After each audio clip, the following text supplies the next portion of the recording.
अस्सलाम वालेकुम, मैं हूं अलीना फारूक शेख। आप देख रहे हैं रिपोर्ट कार्ड प्रोग्राम में। आज हमने बात करनी है एक मुबैना ऑडियो जो सामने आई है, इसके ऊपर क्या होना चाहिए आगे, या चीज़ें किस रुख जाएंगी। अपने तज्जियाकारों से उनकी राय जानेंगे, लेकिन सबसे पहले बात करते हैं जो भारत में हुआ उसके ऊपर। जनाब, मामला कुछ यूँ है कि भारतीय जनता पार्टी बीजेपी, इसकी तर्जुमान है नुपुर शर्मा।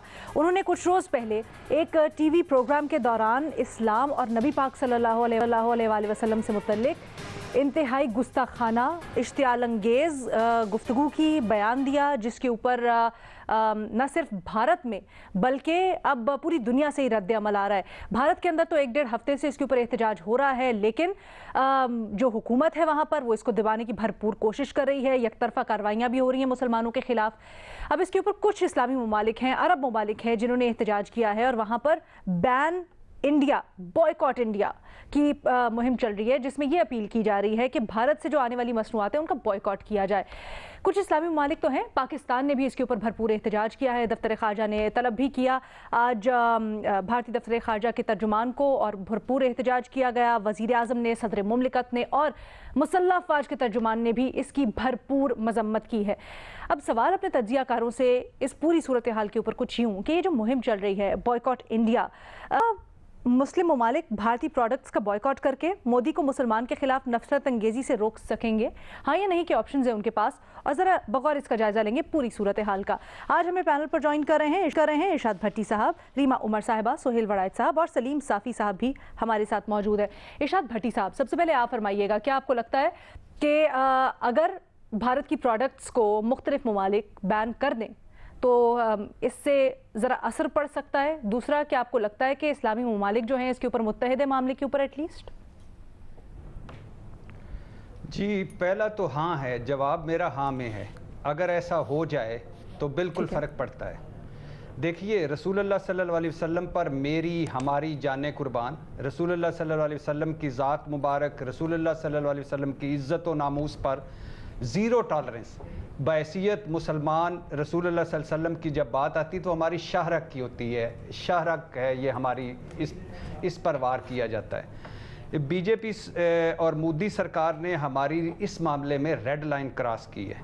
भारत में मुस्लिम दुश्मनी, अक़लियत दुश्मनी, फाशिज़म इंतहा को छू रहा। और बदकिस्मती की बात है कि वो भारत जो कल तक सेकुलर था, लिबरल था, रोशन ख्याल था, आज वो कहाँ पहुँच गया है। दूसरी बात मैडम शेख, कि आज वो ज़माना है, वो दौर है कि जहाँ खाली मज़म्मती बयानात जारी करना, खाली मज़म्मतें करना काफ़ी नहीं। ये मफादात की दुनिया है, जज्बात की दुनिया नहीं। अगर आलम इस्लाम फ्रांस वाले मामले पर इकट्ठे हो जाते, सनती और तिजारती बाइकआउट की बात कर रहा हूँ, अगर आलम इस्लाम डेनमार्क इशू पर इकट्ठा हो जाता, या फिर मगरब और यूरोप में जहाँ जहाँ भी तौहीन रिसालत हुई, ये मुस्लिम दुनिया इकट्ठी हो जाती और सिर्फ मज़म्मतें करने की बजाय तिजारती बाइकआउट होता, सनती बाइकआउट होता, तो आज ये सूरत हाल ना होती और भारत में ये बात ना होती। मैं तो कहता हूँ कि कश्मीर या फ़लस्तीन पर भी अगर आलम इस्लाम इकट्ठा हो जाए, ये नहीं कि एक तरफ से खुफिया मुलाकातें हो रही हैं और दूसरा जो है वो दूसरी साइड पे खड़ा, इकट्ठा हो जाए तो वहाँ भी सूरत हाल बेहतर हो जाए। मैडम, ये नहीं हो सकता कि आप एक तरफ माने हुए, जो माना हुआ है मुसलमानों का कातिल मोदी, उसको उसके साथ, उसके भारत के साथ आप राज्य के तिजारतें करें, उसे अपने आला सिविलियन अवार्ड से नवाजें और फिर हल्की फुल्की मौसीकी पर आप मज़म्मतें करें जब कोई मुस्लिम दुश्मनी हो। ऐसा नहीं हो सकता। अगर सब मिलकर मुसलमानी, सिर्फ इंडिया में जो मुसलमानों के साथ हो रहा है उस पर अगर सब मिल जाएं, सनती और तिजारती बाइकआउट करें, तो ये मुसलमानों की हालत वहाँ बेहतर हो जाती है। और आखिरी बात मैडम शेख, सिर्फ आखिरी बात करनी है, वो ये कि काश हम इल्म हुनर में इतने आगे होते, काश हम सनत व तिजारत में इतने आगे होते, काश हम साइंस और टेक्नोलॉजी में इतने आगे होते, काश हम कशकोल वाले ना होते और बल्कि देने वाले होते, मुआशी तरक्की में आगे होते, तो आज बहुत थोड़े लोगों को ये जुर्रत होती कि वो हमारे मज़हब, हमारे इस्लाम और हमारे नबी पर अटैक करता। तो लेकिन फिर भी ये बहुत अच्छा है, कुवैत, कतर और अरब ममालिक ने बहुत अच्छा रद्द अमल का इज़हार किया और इससे फ़र्क पड़ेगा। ओके रीमा उमर साहब, आपकी क्या राय है? हमने देखा इस्लामोफोबिया वाला जो मामला था उसके ऊपर गुज़श्ता हुकूमत गई, यूनाइटेड नेशंस गई और मुकदमा वहाँ पर उन्होंने अपना प्ली किया। क्या आपको लगता है अब जो ये सूरत हाल बनी है भारत वाली, इस सिलसिले में क्या हो सकता है? कौन कौन से फोरम्स हैं जहाँ पर जा सकते हैं, और हुकूमत पाकिस्तान खास तौर पर अगर चाहे इसको आगे लीड करना तो कैसे कर सकती है? जी शुक्रिया लीना, बहुत अहम है। काश ऐसा होता कि सिर्फ इंसानी हुकूक के ऊपर जो ममालिक हैं उसकी कंडेमनेशन के बाद वो अपना जो सिचुएशन है वो इम्प्रूव करते, अपना कॉन्डक्ट जो है उसको बेहतर करते, लेकिन ऐसा तो नहीं होता। और एक बहुत पावरफुल टूल होता है इस तरह के economic boycotts, economic bans, economic sanctions जो ममालिक लगा सकते हैं इस इशू पे। मुझे लेकिन 2-3 ताज़ाद नजर आते हैं इस पूरी सूरत हाल में, और मैं उनको पॉइंट आउट करना चाहती हूँ। पहले तो पाकिस्तान, जब इस्लाम और मुसलमानों की बात आती है तब उन्हें जो फ्रीडम ऑफ रिलीजन है वो बहुत याद आता है, लेकिन हमारे मुल्क में जो मुसलमान नहीं है, हमारी नॉन मुस्लिम आबादी, उनके साथ भी बहुत बुरा सलूक होता है। अब उनकी भी जो right to freedom of religion और बिलीफ है वो प्रोटेक्ट नहीं होती। तो हमें कुछ इंट्रोस्पेक्शन की भी ज़रूरत है। हमें ज़रूर इस्लाम के बारे में, मुसलमान जो और ममालिक में रहते हैं उनके हकूक़ की बात करनी चाहिए, लेकिन अपने मुल्क में भी सिचुएशन बेहतर करनी चाहिए। भारत में ये सिर्फ नुपुर नहीं थी, या ये सिर्फ कुछ लोग नहीं है जो इस तरह की बात करते हैं। एक तसलसल से मुसलमानों के खिलाफ वहां पे एक तरह का उनको सेकंड क्लास सिटीजन्स की हैसियत में रिड्यूस कर दिया गया है। आप वो बीफ पे लिंचिंग्स देख लीजिए, मॉब वायलेंस देख लीजिए, हिजाब बैन देख लीजिए, सिटीजनशिप लॉज में अमेंडमेंट्स देख लीजिए, वहां पे एक खौफ में रह रहे हैं मुसलमान, और चाहे आप प्रिविलेज्ड भी हो वो खौफ जो है उनको भी है। तो मेरा ख्याल है ये बीजेपी की एक पॉलिसी है। इन लोगों ने जो बात की, जो बहुत ही कंडेमनेबल बातें की, वो खुद से नहीं की, वो उन्होंने नरेंद्र मोदी को प्लीज करने के लिए की। More loyal to the king, उस तरह की सिचुएशन है। तो इन पे इनको सस्पेंड करके या कुछ करके मेरा ख्याल है ओवरऑल जो पॉलिसी है और जो जहर मुसलमानों के खिलाफ भारत में एक तरह से नॉर्मलाइज कर दिया गया है, उसको रिवर्स करना बहुत मुश्किल होगा। लेकिन ये जो बॉयकॉट्स है ये उसको शायद कुछ हेल्प करेंगे उसमें। एक आखिरी बात, ये जो आप अरब ममालिक, मुसलमान ममालिक की बात करें, छोटा पॉइंट रखूंगी। मेरा ख्याल है उन्हें थोड़ी सी आवाज तब भी उठानी चाहिए थी जब मुसलमानों के हुकूक, मुसलमानों के साथ तशद्दुद, मुसलमानों के साथ ये हो रहा था इंडिया में बहुत अरसे से। तो मुझे थोड़ा से डबल स्टैंडर्ड्स लगते हैं कि अब क्यों इतनी आवाज उठ रही है जब मुसलमानों के साथ ये कई सालों से हो रहा था, उनकी जान तक महफूज नहीं थी, तब ये खामोश क्यों थे? तो जो हो रहा है कंडेमनेशन अच्छी है, लेकिन मेरे फिर भी सवालात हैं, क्योंकि जब तक ये ताजाद बुनियादी हल नहीं होंगे, मेरा नहीं ख्याल पूरी तरह हम बेहतरी की तरफ जा सकेंगे। सुहेल साहब, आपकी इसके ऊपर क्या राय है? एक तरफ तो मेरे दो एनालिस्ट ये कह रहे हैं कि यकीनन मफादात की दुनिया है और अगर हम इस तरह से इक्तिसादी तौर पे कोई बॉयकॉट करके उनको मैसेज दे सके तो बेहतर होगा, लेकिन क्या ये मुमकिन है? दूसरी ये भी बात कि अगर इंडिया को देखा जाए तो उनकी एक बहुत बड़ी इंडस्ट्री और सोर्स ऑफ रेवेन्यू उनका सिनेमा है। अब इसके ऊपर भी दो राय आती है। कुछ लोग कहते हैं कि आर्ट के ऊपर इस तरह की कदगरें नहीं होनी चाहिए और उसको इस तरह की बाउंड्रीज में नहीं आना चाहिए। मैं जानना चाहूंगी आपका इसके ऊपर क्या राय है? देखिए, एक तो हमारी ख्वाहिश है, और ख्वाहिश ये है कि ज़ाहिर है जो भी रसूल करीम सल्लल्लाहु अलैहि वसल्लम के बारे में कोई गुस्ताखी करे, ज़ाहिर है हमारी ख्वाहिश तो ये है कि उसको सज़ा मिले, उसके बाइकआउट किया जाए, उसके साथ रवाबत ना रखे जाएं। ये तो हमारी ख्वाहिश है। लेकिन दूसरी तरफ हकीकत है, दुनिया के तल्ख हक़ाइक़ हैं। आप देखें फ्रांस में कैरिकेचर्स बने और दुनिया में इस तरह की मिसालें हुई। हम सारे ही आलम इस्लाम शोर मचाते रहे, बल्कि यहाँ पे मुजाहरे हुए, ये हुआ, लेकिन उनको फ़र्क नहीं पड़ा, बल्कि वहाँ पे उसके खिलाफ जो मूवमेंट थी वो और ज़्यादा जो है वो तेज़ होती गई। तो इसके बारे में सोचना चाहिए कि कोई वायदा है, ऐसा कोई एक्ट होना चाहिए कि जिस तरह हम भी ये अपने तौर पे हमने भी ये तय किया हुआ है कि हम तौहीन नहीं करते, हम किसी के जो पैगंबर हैं, किसी के रसूल हैं, उनकी तौहीन नहीं करते। तो ये बनवाया जाए यूरोप से कि जब हम नहीं करते, जब हम उनके पैगंबरों की, उनके जो बड़े लोग हैं उनकी तौहीन नहीं करते, तो वो क्यों करते हैं? ये सवाए हमें तकलीफ देने के, हमें इज़ा पहुंचाने के, इसके अलावा इसका क्या मतलब है? तो मेरा ख्याल है कि अगर इस लेवल पर और ह्यूमन राइट्स के लेवल पर इसको रेज किया जाए तो शायद हमारी आवाज़ जो है वो सुनी जाए, वगरना तजारती बायकॉट बड़ा मामूली रहा है।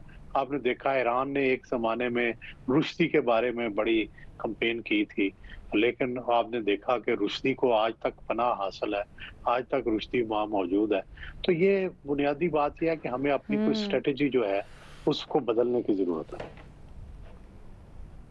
ठीक है, तो आपके ख्याल में तजारती बायकॉट शायद वक्ती कुछ कर सके, लेकिन आगे चलकर इसका कोई ज़्यादा फ़ायदा नहीं होगा। सलीम साफ़ी साहब, आपकी क्या राय है इसके ऊपर? नहीं मैडम शेख, मैं एक सवाल करना चाहता हूँ कि स्ट्रेटजी कैसे बदलनी चाहिए? सोहेल वड़ाई साहब इस पे रोशनी डालेंगे, क्या स्ट्रेटजी रखनी चाहिए? मेरा ख्याल है कि बुनियादी बात तो यह है कि यूएन के जो चार्टर है उसके अंदर एक तब्दीली करनी चाहिए। जहाँ मजहबी आज़ादियों का चैप्टर मौजूद है, वहाँ ये तय होना चाहिए कि किसी की मजहबी तौहीन भी नहीं होनी चाहिए और उसको एक्सप्लेन करना चाहिए, और फिर सारे दुनिया के ममालिक को, जितने भी मेंबर हैं यूनाइटेड नेशंस के, सबको उसकी फॉलो करना चाहिए, और जो कोई उसको वायलेट करे फिर उसके खिलाफ कार्रवाई की जाए। यही इंटरनेशनल फोरम पर यही बेहतर होगा, बजाय इसके कि मुल्क जो है वो इंडिविजुअली ये स्टेप्स लें। अगर अक़वाम मुत्तहिदा ले तो शायद उसका असर ज्यादा हो। लेकिन सर पे सवाल यही होता है, जो मैं सलीम साफ़ी साहब की तरफ भी लेके जाना चाहूँगी, कि हमने देखा है कि यूएन के चार्टर्स और यूएन की शिकें बहुत से दीगर मामलात के ऊपर भी मौजूद हैं, लेकिन अमली तौर पे उनके ऊपर कोई अमल नहीं होता है, या उनके ऊपर हम कोई पेशरफ्त नहीं देखते हैं। तो ऐसे में सलीम साफ़ी साहब क्या समझते हैं, क्या किया जा सकता है? देखिए, जिस तरह सोहेल साहब ने दुरुस्त फरमाया कि बहैसियत मुसलमान हमारे लिए नबी करीम सल्लल्लाहु अलैहि वसल्लम की ज़ात से बड़ी ज़ात कोई नहीं है, और उनसे मुतालिक हर मुसलमान की सेंसिटिविटी उसका वो नाकाबिल तसव्वुर है। क्योंकि अगर हम दीन का तनहा माखज़ हम कहें तो वो नबी करीम सल्लल्लाहु अलैहि वसल्लम की ज़ात मुबारक है। इसलिए कुरान को भी हम इसलिए कुरान और अल्लाह की कलाम मानते हैं कि वो उस हस्ती ने हमारे सामने बयान किया है। लेकिन तो ज़ाहिरी बात है कि उनके बारे में अगर तौहीन हो और या गुस्ताखाना अल्फाज का इस्तेमाल हो तो उससे हर मुसलमान का तड़प उठना, बल्कि वो मुसलमान कहला नहीं सकता जो अपने पैगंबर की तौहीन पे तड़प ना उठे। और दीनी लिहाज से अगर आप देखें तो किसी भी मजहबी रहनुमा के बारे में इस तरह की बातें करना वो फसाद फिल अर्ज़ के जहन में के ज़ुमरे में आते हैं, और इसलिए उसकी सज़ाएँ भी वही होती हैं। लेकिन एक मैं रीमा से भी इत्तेफ़ाक करूँगा कि जो हसासियत हमें अपने नबी करीम सल्लल्लाहु अलैहि वसल्लम के बारे में है, तो हमें, क्योंकि उसी नबी ने हमें ये नसीहत की है कि हमें दूसरे अदियान के पैरोकारों का, उनके अकायद का और उनके अकाबिर का भी एहतराम करना चाहिए। एक तो ये वो उसूली बात हो गई। दूसरा ये कि कैसे रोका जा सके, तो मेरे ख़्याल में ये बाइकाट वगैरह की चीज़ें जो है इससे काम नहीं चलेगा, क्योंकि ये दुनिया जो है वो ज़मीनी हक़ाइक़ की दुनिया है। जो भी दो ममालिक एक दूसरे के साथ तिजारत करते हैं या कोई चीज़ मंगवाता है, दरामद करता है या बरामद करते हैं, तो वो अपनी ज़रूरियात के तहत करता है। तो और मेरे ख़्याल में दीन का भी वो तकाज़ा नहीं है, क्योंकि नबी करीम सल्लल्लाहु अलैहि वसल्लम ने उस वक़्त के यहूद व नसारा के साथ डीलिंग तर्क नहीं की थी इन सब कुछ के बावजूद। अच्छा, फिर ये है कि इस वक्त माशी लिहाज से दुनिया का मुहार और सफारती लिहाज से वो मगरिब के हाथों में हैं। तो मगरिब के यहाँ ये इश्यूज़ इस तरह नहीं लिए जाते, वहाँ सेकुलरिज़म पे ज़ोर दिया जाता है, वहाँ वो हसासियत नहीं है जो हमारे यहाँ है। या अगर उभरती हुई ताकतें हैं दूसरी, चीन और रूस, तो उनके यहाँ भी इस मामले में वो सेंसिटिविटी नहीं है। इसलिए मेरे ख़्याल में तो जो सोहेल वड़ाई साहब कह रहे हैं कि एक तो यूएन के चार्टर में इसको शामिल करना चाहिए, दूसरा जो सबसे बड़ी बात है कि जो भी इंतहा पसंद लीडरशिप होती है और जो भी नफ़रत फैलाने वाली लीडर होती है, वक्ती तौर पर तो उसके नारे बड़े पुरकशिश होते हैं, लेकिन लॉन्ग टर्म में वो अपनी कौम के लिए तबाही का मूजिब बनता है। इसलिए मोदी ने जो रास्ता अपनाया हुआ है, मेरे ख्याल में वो खुद इंडिया को तबाही की तरफ ले जा रहा है। और आप देख रहे हैं कि खुद इंडिया के अंदर जो कुछ हो रहा है, जिस तरह वो उनके एक रिटायर्ड मेजर जो बार बार लगे होते थे, आपने जबरदस्त पॉइंट्स उठाए हैं। मैं जरा चाहती हूँ जो यूएन चार्टर वाली बात की है, आपने भी मैं एग्जैक्टली आपके पास ही आ रही हूँ, आपने भी सुहेल वड़ायत साहब ने भी, मैं जरा इसके ऊपर अपने बाकी दोनों तज्जियाकारों की भी ओपिनियन ले लूँ। रीमा, आप इसमें हमारी बेहतर रहनुमाई कर सकती हैं, ये भी बताइएगा। और दूसरी, हम दीन की बात कर रहे हैं, यकीनन हम जिस तरह से दीन को समझते हैं, बाकी जो मज़ाहिब हैं वो हजूर पाक सल्लल्लाहु अलैहि वसल्लम से जो अकीदत है उस तरह से नहीं फील कर सकते। तो क्या हमें दीन से थोड़ा हट के इसको इंसानी हुकूक की बुनियादों पर भी उठाना चाहिए? और जो सुहेल साहब और साफ़ी साहब का पॉइंट था वो भी ऑफ कोर्स। अलीना, कुछ देखिए, पाकिस्तान में हमारे पास तौहीन मजहब, तौहीन रसालत पे बहुत से कवानीन हैं, क्या हम उनको डिफाइन कर पाए हैं? यहाँ पे जो अक्सर ब्लास्फेमी के केसेस बनते हैं वो ऐसी चीजों पे बनते हैं कि आप, मैं, भट्टी साहब, सुहेल साहब, साफी साहब, हम सब पे भी इस तरह के इल्जामात लग सकते हैं। तो हमारा तजुर्बा तो ये है कि इस तरह के कवानीन हमेशा वेग होते हैं, आप उन्हें डिफाइन नहीं कर सकते कि क्या तौहीन अंगेज है, क्या नहीं है। तो ये अगर आप एक यूएन चार्टर में तब्दीली लाते, वैसा ऐसा तो नहीं हो सकता, लेकिन आप कोई यूएन कन्वेंशन चाहते हैं, कोई ट्रीटी चाहते हैं, उसमें ये बुनियादी मसला खड़ा होता है कि आप तौहीन को किस तरह डिफाइन करेंगे। हम अपने कवानीन में नहीं कर पाए, हम पूरे दुनिया में सब जो मजहब जो है वो प्रैक्टिस होते हैं उनको लेके कैसे आगे जा सकते हैं। दूसरी बात ये कि कुछ ऐसे रिलीजियस बिलीव्स हैं जो आपस में कॉन्ट्रडिक्ट करते हैं। हम तो सिर्फ इस्लाम और जो बाकी मिलते जुलते मोनोथीस्टिक रिलीजन्स हैं उनकी बात करते हैं, लेकिन इस दुनिया में लोग बहुत से और रिलीजियस बिलीव्स भी रखते हैं। क्या हम उन्हें उस तरह रिस्पेक्ट दे सकेंगे, उन्हें उस तरह प्रोटेक्शन दे सकेंगे अगर वो आपस में कॉन्ट्रडिक्ट करें, क्लैश करें? ये बहुत इस तरह के सवालात यूनाइटेड नेशंस में बहुत अरसे से उठ रहे हैं। अच्छा, मैं चाहती हूँ आपको यूएन, एग्जैक्टली यूएन में तौहीन में गुस्ताखे रसूल की डेफिनेशन से मुताल्लिक मैं चाहती हूँ, रीमा प्लीज थोड़ा सा छोटा कीजिएगा, मुझे ब्रेक लेनी है। मैं फिर बाकी एनालिस्ट को भी शामिल गुफ्तगू करना चाहती हूँ ना, जवाब दे दो। हाँ, डिस्कशन की तरह इसको आगे लेके चलते हैं। साफी साहब आप कह लीजिए, फिर मैं साफी साहब के पास सुहेल साहब के पास लेके चलती हूँ। देखिए, पहली बात तो ये है कि यूएन ने कई ऐसी चीज़ें अडॉप्ट की हैं, मसलन दहशतगर्दी की क्लियर कट डिफिनीशन नहीं हुई थी, लेकिन वॉर ऑन टेरर को यूएन की सिक्योरिटी काउंसिल ने वो कर दिया। और ज़ाहिर है कि मेरे ख्याल में ये तो कॉमन सेंस की बात है कि एक होती है, देखिए, एक होता है मुसलमान, एक होता है मुसलमानों का नबी, एक होते हैं हिंदू, एक होते हैं हिंदुओं की मुक़द्दस किताबें या उनकी शख्सियात, और ईसाई या उनकी मुक़द्दस शख्सियात। तो ज़ाहिर है कि अक्सर औक़ात हम इसको खल्त बल्त कर लेते हैं। आप मुसलमानों के कंडक्ट से मुतालिक, उनके रवैये से मुतालिक वो सब कुछ, लेकिन मेरे ख्याल में ये वाज़े है। इसलिए आपने देखा कि कल सऊदी अरब और उन जैसे ममालिक जो उनके साथ तिजारत भी करते हैं, ताल्लुकात भी बढ़ाते हैं, लेकिन कल उन सब ने उसको कंडेम किया, क्योंकि वो बिल्कुल वाज़े था कि वो तौहीन है और वो इश्तियाल अंगेज़ी है। तो मेरे ख्याल में तौहीन की डिफिनीशन इतनी मुश्किल नहीं होनी चाहिए। लेकिन ये सिर्फ कंडेम करना ज़रूरी है? ये जो हम बात कर रहे हैं कि आगे ठीक है, हाँ, हम ये जो बात करें कि इससे बढ़कर क्या किया जा सकता है। रीमा अमर ने भी बात करनी है, जवाब देना है साफी साहब को, और सुहेल वड़ायत साहब, भट्टी साहब भी कुछ कहना चाहते हैं। मेरा पैनल इसके ऊपर डिवाइडेड है, दो हाँ कह रहे हैं, दो ना कह रहे हैं। ये जो बॉयकॉट इंडिया मुहिम चल रही है इससे मुताल्लिक मजीद बात करेंगे एक छोटे से ब्रेक के बाद।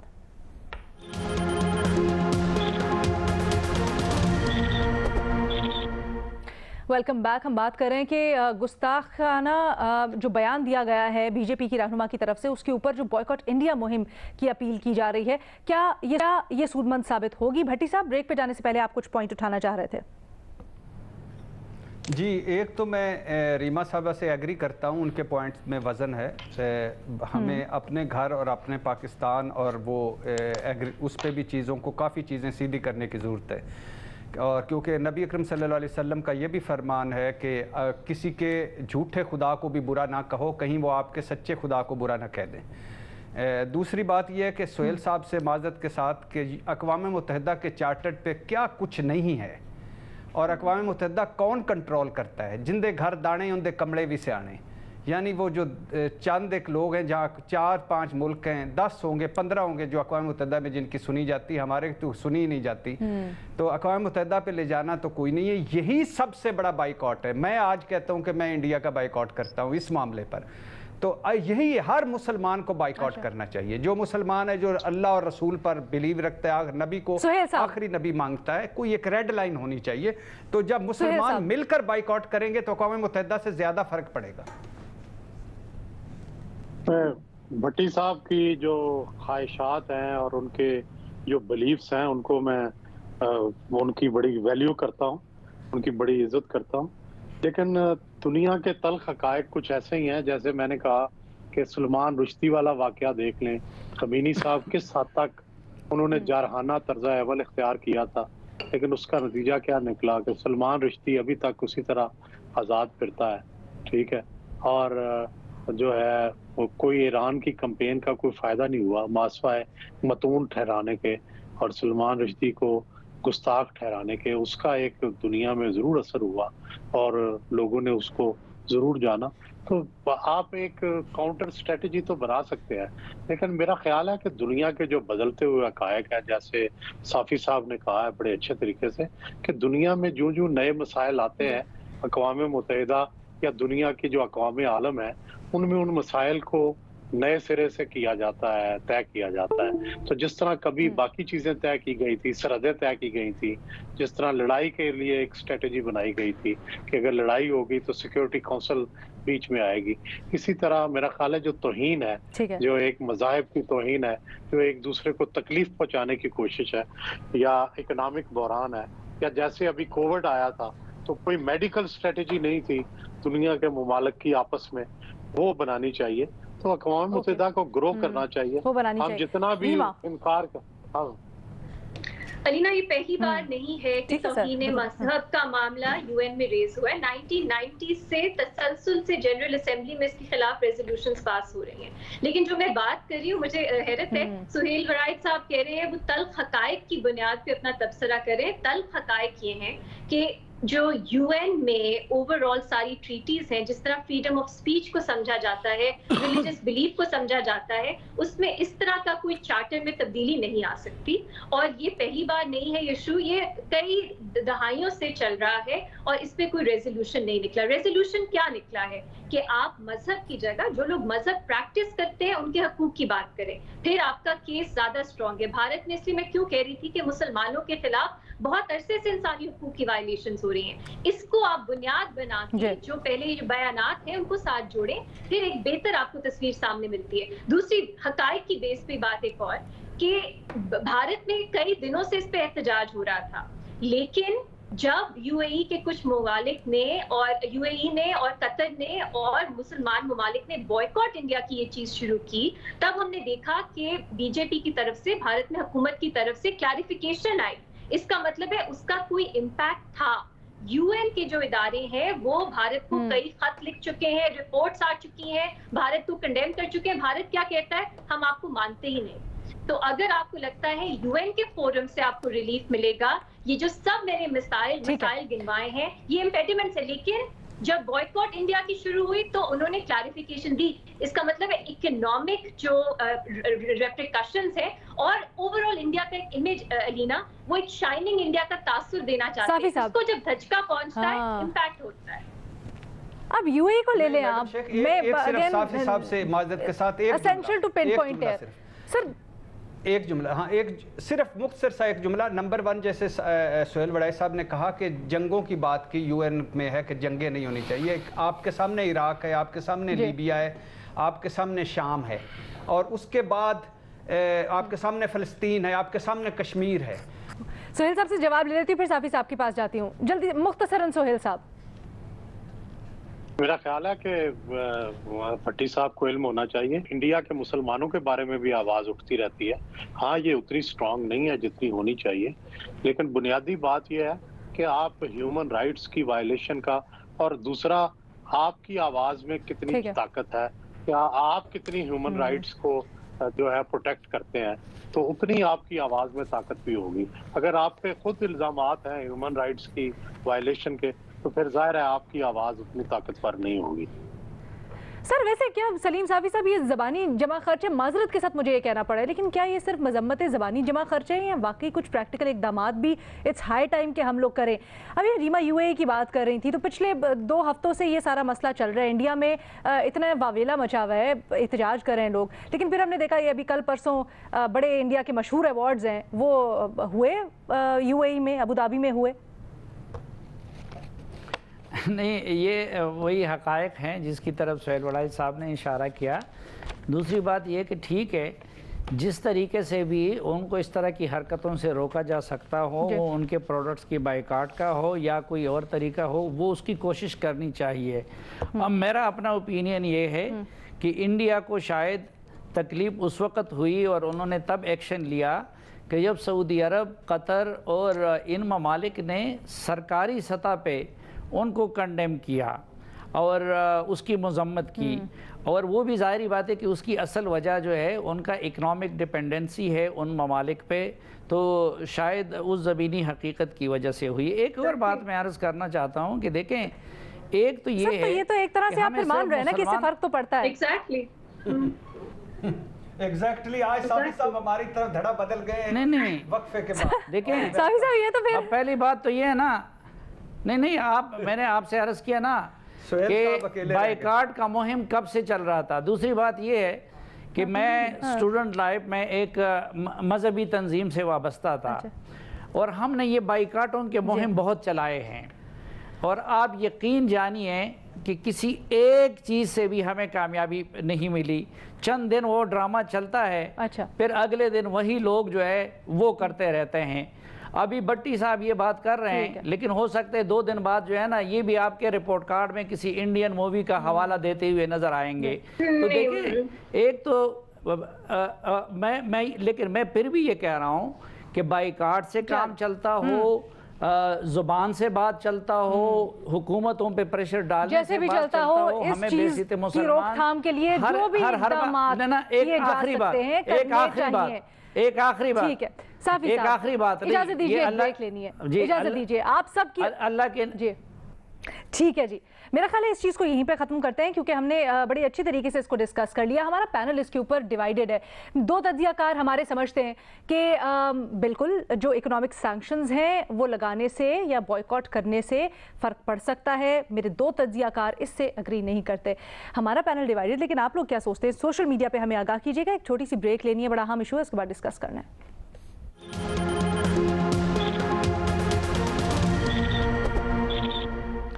ایک مبینہ آڈیو ہے ایک بزنس ٹائکون مشہور ریئل اسٹیٹ ڈیلر ملک ریاض صاحب کی اور ان کی بیٹی کی جو کہ سرفس کی ہے. اب اس مبینہ آڈیو میں سابق وزیر اعظم عمران خان، ان کی اہلیہ اور فرح گوگی کا تذکرہ ہوتا ہے. کچھ اس طرح کی گفتگو سنی جا سکتی ہے مبینہ طور پر کہ بات ہو رہی ہے کہ کوئی کسی چیز کو انسیل کرنا ہے، کوئی چیز کھلنی ہے اور اس کے لیے وہ کام کروانے کے لیے کوئی ڈائمنڈ رنگ ہے جو کہ پہلے 3 کیرٹ کا ذکر ہوتا ہے، پھر 5 کیرٹ تک بات پہنچتی ہے، اور وہ ڈائمنڈ رنگ جانی ہے فرح گوگی کے ذریعے مبینہ طور پر خاتون اول صاحب کا خاتون اول کو. ابھی جو سارا معاملہ ہے اس کے اوپر دونوں طرف سے موقف سامنے آ رہا ہے. عطا اللہ تارڑ نے کل یہ آڈیو شیئر کی اور وہ تو یہ الزام لگاتے ہیں کہ یہ بات جو ہے وہ ڈائمنڈ تک محدود نہیں ہے، ابھی تو بات مہنگی گھڑیاں، پینٹنگز بھی سامنے آئیں گی، اور یہ کہہ رہی ہے کہ کرپشن کا جو پورا کا پورا کھرا ہے وہ ملتا ہے عمران خان، بنی گالا اور سابقہ خاتون اول سے. لیکن پی ٹی آئی اس کے اوپر یہ کہتی ہے کہ ان کی اپنی کارکردگی کچھ دکھانے کو نہیں ہے، اس لیے اس طرح کی جھوٹی آڈیوز سامنے آ رہی ہیں. پوچھنا اپنے تجزیہ کاروں سے ہم نے کچھ یوں ہے کہ اب یہ کرپشن کے الزامات سامنے آ رہے ہیں تو پھر اس سلسلے میں کیا ہونا چاہیے، تحقیقات کیسے ہونی چاہیے؟ اوپن آپشنز ہے سب کے پاس. ریما کیا خیال ہے آپ کا؟ ارینا میں تو بہت عرصے سے کہہ رہی ہوں کہ پی ٹی آئی کی جو حقیقی آزادی مارچ ہے یہ اصل میں آل بچاؤ، کھال بچاؤ، مال بچاؤ تحریک ہے. وہ اپنی کرپشن اور جو تاثر ہے کہ وہ انکمپیٹنٹ تھے لیکن کرپٹ نہیں تھے، اس تاثر کو برقرار رکھنا چاہتے ہیں، لیکن آہستہ آہستہ حقیقت جو ہے وہ انفولڈ ہو رہی ہے. یہ فرح صاحبہ کا نام if I'm not mistaken علیم خان صاحب نے شاید اپنی پریس کانفرنس میں تفصیل سے بتایا تھا کہ ان کا کیا رول تھا. پھر ہم نے انصار عباسی صاحب کی سٹوری دیکھی جس میں انہوں نے میں بتایا पंजाब में 3.5 साल में 3000 سے زیادہ ٹرانسفرز ہوئے اور اس میں بھی کس طرح قانون کے خلاف ہوئے, سپریم کورٹ کے فیصلوں کے خلاف ہوئے. تو یہ سارا کانٹیکسٹ ہے, اس میں یہ جو آڈیو ہے یہ آئی ہے. اگین مبینہ آڈیو ہے, ہمیں اس کی حقیقت نہیں معلوم, لیکن کانٹیکسٹ یہ دکھاتا ہے کہ اس طرح کی کرپشن جو ہے وہ ہو رہی ہے. تحقیقات کیسے ہونی چاہیے ریما مختصراً؟ علینا یہ اس حکومت کے لیے بہت بڑا چیلنج ہوگا, کیونکہ جو بھی تحقیقات ہے یا پروسیکیوشن ہے وہ بالکل قانون کے مطابق اور ٹرانسپیرنٹ ہونی چاہیے. ذرا سا بھی یہ خدشہ نہیں ہونا چاہیے کہ یہ احتساب کی جگہ انتقام دیا جا رہا ہے. تو بالکل قانون کے مطابق بالکل ٹرانسپیرنٹ طرح سے ہونا چاہیے. ٹھیک ہے, اب یہ آگے جا کے میں پوچھتی بھی ہوں کہ وہ کیا موضوع فورم ہو جس کے اوپر یہ تحقیقات ہوں کہ اس میں کوئی شبہ نہ رہے, لیکن بھٹی صاحب کیا کہیں گے؟ آل بچاؤ, مال بچاؤ, کھال بچاؤ, ریما کہہ رہی ہیں اب تو یہ عمران خان کی حکومت کا سب کچھ سامنے آ رہا ہے, کیسے تحقیقات ہوں؟ پہلی بات تو یہ ہے کہ یہ اس کے کاپی رائٹس میرے پاس ہیں, آل بچاؤ, مال بچاؤ, کھال بچاؤ کے, تو لہٰذا مجھ سے پوچھ کر استعمال سر وہ کیا کہتے ہیں, چورانو پہ گئے مور, ورنہ میں ایک نوٹس بھجوا دوں گا ریما صاحبہ کو, شوکاز نوٹس, کہ یہ میری جیسے ابرار الحق نے ایک انڈیا نوٹس بھجوایا ہوا ہے, میں بھی بھجوا سکتا ہوں. دوسری بات یہ ہے کہ اس سوال پہ آنے سے پہلے میں یہ کہنا چاہتا ہوں کہ یہ آڈیو سنبھال کے کون رکھتا ہے؟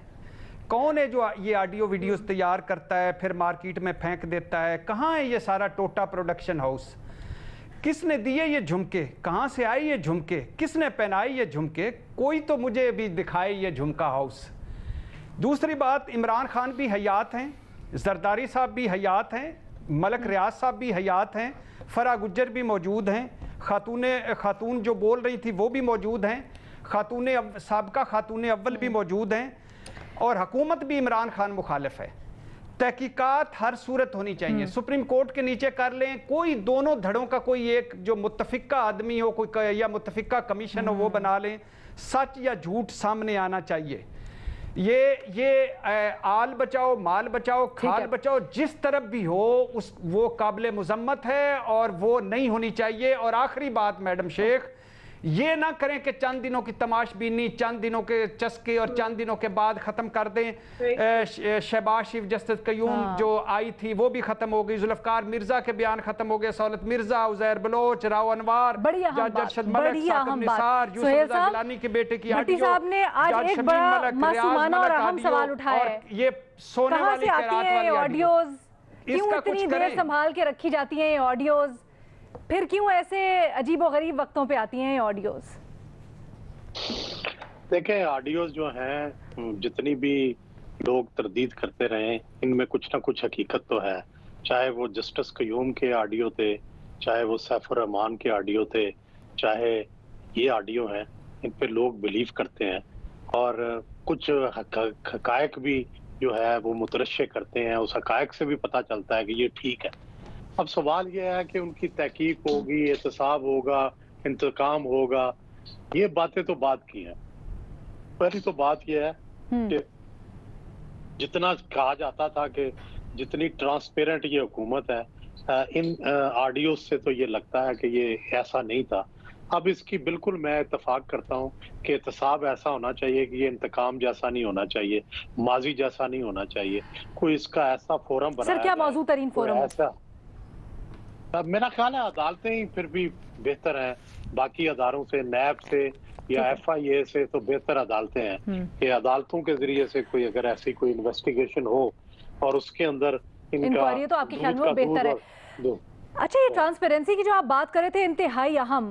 سلیم صافی صاحب, ایک طرف تو ہم بات کرتے تحریک انصاف کا جو سب سے بڑا بیانیہ تھا ٹرانسپیرنسی تھا, دوسری طرف یہ ابصار عالم صاحب نے آج ایک دستاویز شیئر کی ہے اور وہ کہتے ہیں کہ یہ کابینہ نے ایک دستاویز انہوں نے شیئر کی ہے جو شہزاد اکبر صاحب کا ایسٹ ریکوری یونٹ تھا, اس نے کوئی باہر سے رقم منگوائی اور وہ ڈائریکٹلی مبینہ طور پر ملک ریاض صاحب کے بیٹے کے اکاؤنٹ میں گئی. سر یہ کیا معاملہ ہے, ذرا ہمارے لیے ایکسپلین کیجیے گا اس کو. دیکھیے یہ جو آڈیو ہے میری معلومات کے مطابق یہ 2018 کی ہے. اب 2018 میں جب نئی خان صاحب نے حکومت سنبھالی تھی تو اس وقت خاتون اول بھی اتنی ایکسپرٹ نہیں تھی, فرح خان بی بی جو ہے وہ بھی اتنی ایکسپرٹ نہیں تھی، مانی کا خاندان بھی اتنے ایکسپرٹ نہیں تھے، اور شہزاد اکبر اور اس جیسے گرو بھی یہ اعظم خان اور اس طرح کے لوگ بھی ابھی انہوں نے اپنے کمالات پوری طرح نہیں دکھائے تھے۔ تو اگر 2018 میں یہ صورتحال تھی تو آپ اندازہ کریں کہ بعد کے سالوں میں کیا صورتحال ہوگی۔ میں تو جو انٹرنیشنل اداروں کی وہ رپورٹ آئی تھی کہ کرپشن حکومت میں یہ لوگ ٹاپ پہ تھے، مثلا میری ایک تجویز ہے کہ یہ نہیں ہونا چاہیے۔ اب پچھلی حکومتوں میں بھی کہ ہم نے نواز شریف کو بھی بدنام کیا، شہباز شریف کو بھی کیا، زرداری کو بھی کیا، لیکن کسی کے خلاف منطقی انجام تک معاملہ نہیں پہنچا اور کورٹ میں وہ ثابت نہیں ہو سکے۔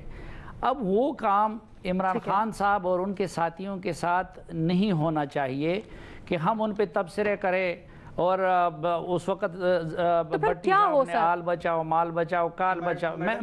میں گزارش کرتا ہوں نا، ایک تو آسان طریقہ یہ ہے، مثلا میرا تو اپنے معلومات کی بنیاد پہ یہ یقین ہے اور یہ ایمان ہے کہ یہ جو اس حکومت نے جو کچھ کیا ہے، اور پھر خصوصاً مانی کا خاندان اور باقی لوگ اور فرح خان اور اس سے جڑے عمران خان کے آگے پیچھے زلفی بخاری ABC، تو شاید اگر وہ آپ جا کے منطقی انجام تک معاملے کو پہنچائیں گے نا تو آپ زرداری اور نواز شریف اور ان سب چیزوں کو بھول جائیں گے۔ اس لیے دو طریقے ہو سکتے ہیں۔ سر منطقی انجام تک تو پہنچائیں، یہ شروع کہاں سے ہو؟ ہاں بالکل، ایک جملہ یہ بتا دیں، ایک جملہ شروع یہاں سے ہو، دیکھیں شروع یہاں سے ہو، بٹی صاحب ٹھیک ہے، صافی صاحب دو طریقے، بہت سارے دو طریقے بتاتا ہوں نا میں، کہ نواز شریف اور زرداری کے اس کے لیے جس طرح کے سپریم کورٹ کا نگران جج مقرر کیا گیا تھا، اسی طرح عمران خان اور ان کے ساتھیوں اور کابینہ کے کیسز کے نگرانی کے لیے جسٹس فائز عیسیٰ یا جسٹس منصور یا جسٹس یحییٰ آفریدی کو نگران جج مقرر کیا جائے۔ میڈم شیخ ایک جملہ صرف بولنا چاہتا ہوں، وہ جملہ یہ ہے سر دوسری تجویز پچھلے 1.5 مہینے سے بھٹی صاحب ایک منٹ رک جائے گا، بھٹی صاحب تجزیہ کمپلیٹ ہونے دے، میں نے آپ کو نہیں کاٹا سر، میں نے آپ کو نہیں کاٹا بھٹی صاحب پلیز، میرے پاس ٹائم بڑا کم ہے۔ اچھا دوسری تجویز یہ آڈیو لیک اور اس کی بجائے میں 4-5 افراد بتاتا ہوں، بشرا بی بی، فرح خان، خاور مانی کا، ابراہیم، زلفی بخاری، ایک ان کا ADC تھا وہ خرم، ان 4-5 لوگوں سے انٹروگیشن کی جائے، ٹھیک ہے، متعلقہ ادارے کرے، پتہ چل جائے گا کہ اس ملک میں جو کچھ ہوا ہے وہ سیسیلین مافیا کا اس پہ اطلاق ہوتا ہے یا نہیں ہوتا۔ اوکے ٹھیک ہے، پوائنٹس آپ لوگوں نے ویلڈ اٹھائے، مزید اس سے سوالات بھی جانا، لیکن انفارچونیٹلی میرے پاس وقت ختم ہو گیا ہے، تو اس کو آنے والے دنوں میں بھی اٹھائیں گے، اس کے اوپر بات کریں گے۔ ابھی اجازت دیجیے، اللہ حافظ۔